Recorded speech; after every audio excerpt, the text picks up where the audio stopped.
افغان د ابگان، اپاکان، اپکان، اپگان، اپوکین، اوپوکین، آوگان، آوگان، اغوان او اوغان په بیلابیلو بڼو کښل سوی دی. افغان هغه لرغونی ټبر دی چې د هند، چین، پارس او بین النهرین ترمنځ پروت دی.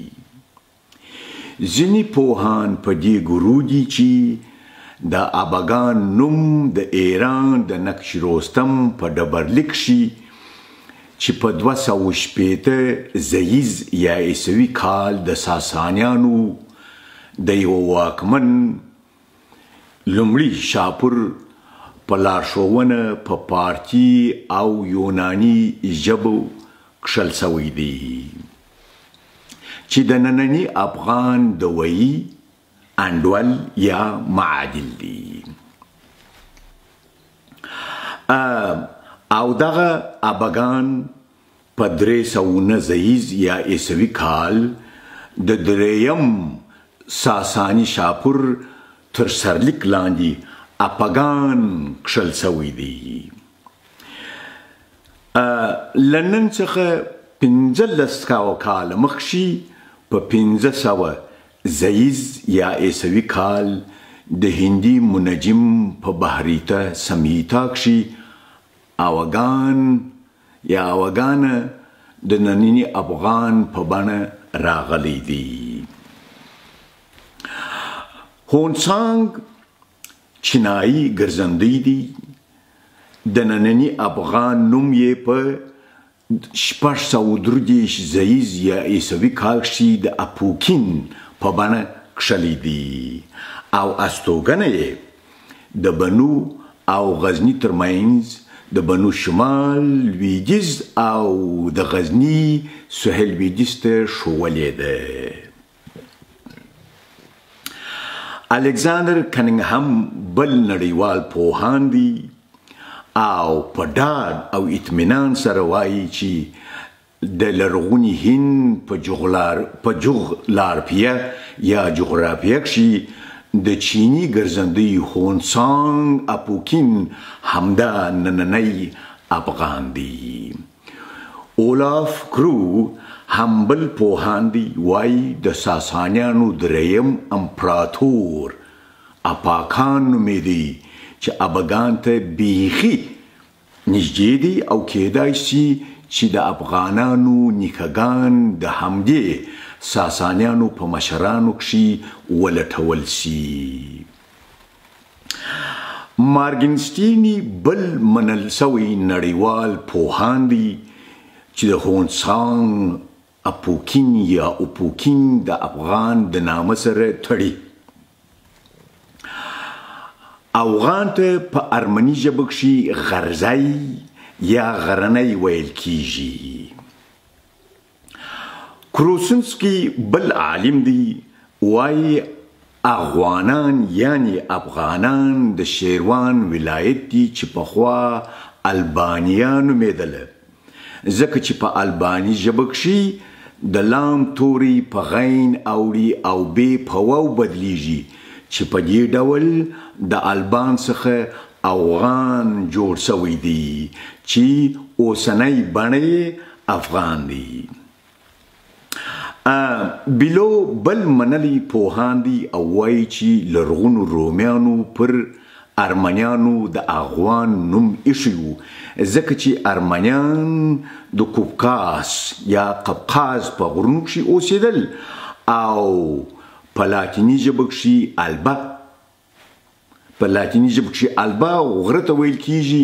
نو رومیانو د ارمنیانو هیواد البانیا او اوسیدونکي اغوان یعنی البان بلل. افغان د هندوستان په پرانا نومي پډي یعنی کتاب کښې د اسوکا په ډول یاد سوی دی. بل پوهان یا هغه پوهان چې ما مخکې نوم یاد کې مارګنسټین هم په دې ګورو دی چې د افغان نوم د لومړي ځل لپاره یوې لرغونې منجمې وراها مهترا یا دوراها مهترا افغان د اوغان یا اوغان په بڼه یاد کړی دی. جورج ګریسن هم د دوراها مهترا اوغان په ډیر ډاډ سره د نن ورځې افغان ګڼي.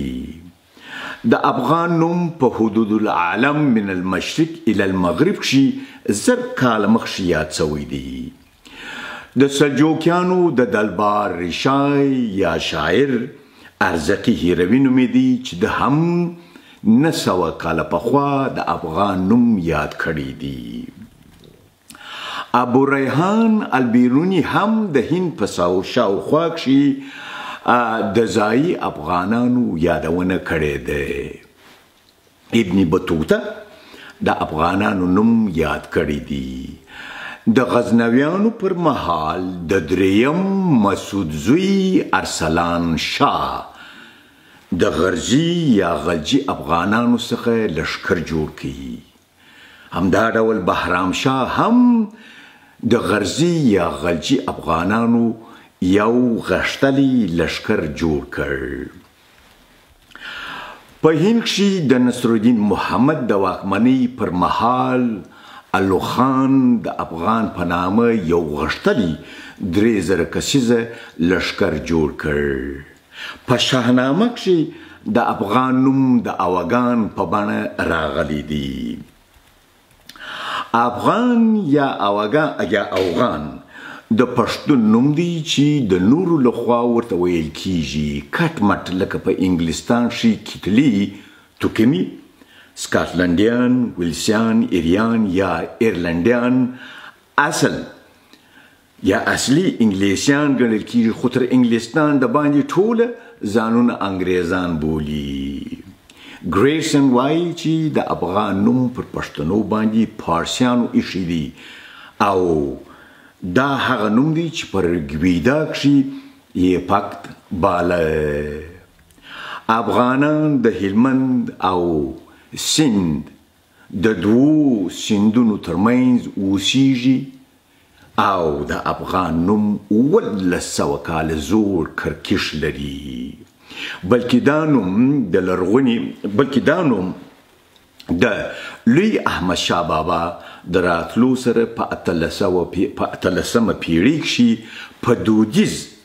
په دودیز یعنی رسمي توګه رامنځته سوی دی.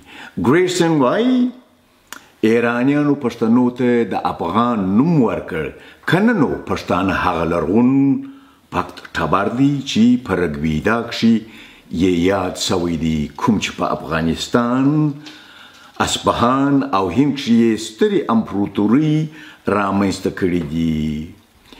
ځینې ژبپوهان په دې ګورو یعنې عقیده دي چې افغان د آرین، اوریان، غوریان او افغان اړولې بڼه ده چې لومړی بڼه یې اګوان او ابو نصر محمد بن عبدالجبار اتبي په تاریخ منی کې شکشلی دي چې افغان د اوغان معربه بڼه ده. په 14مه او 15مه زیزه یعنی عیسوي پیړۍ کښې هغه توکمونه یا هغه وګړي چې د افغانانو خاورې ته راغلل نو افغاني مغول، افغاني ترکان، افغاني تاجکان، افغاني شیګان، افغاني سونیان، افغاني هزارګان او نور یې بلل. کټ مټ لکه امریکا ته چې کډوال راغلي دي نو یې افریقایي امریکن، یهودي امریکن، مکسیکن امریکن، جاپاني امریکن، ایټالوي امریکن، عرب امریکن، آیریش امریکن، روسي امریکن او داسې نور ورته وایي.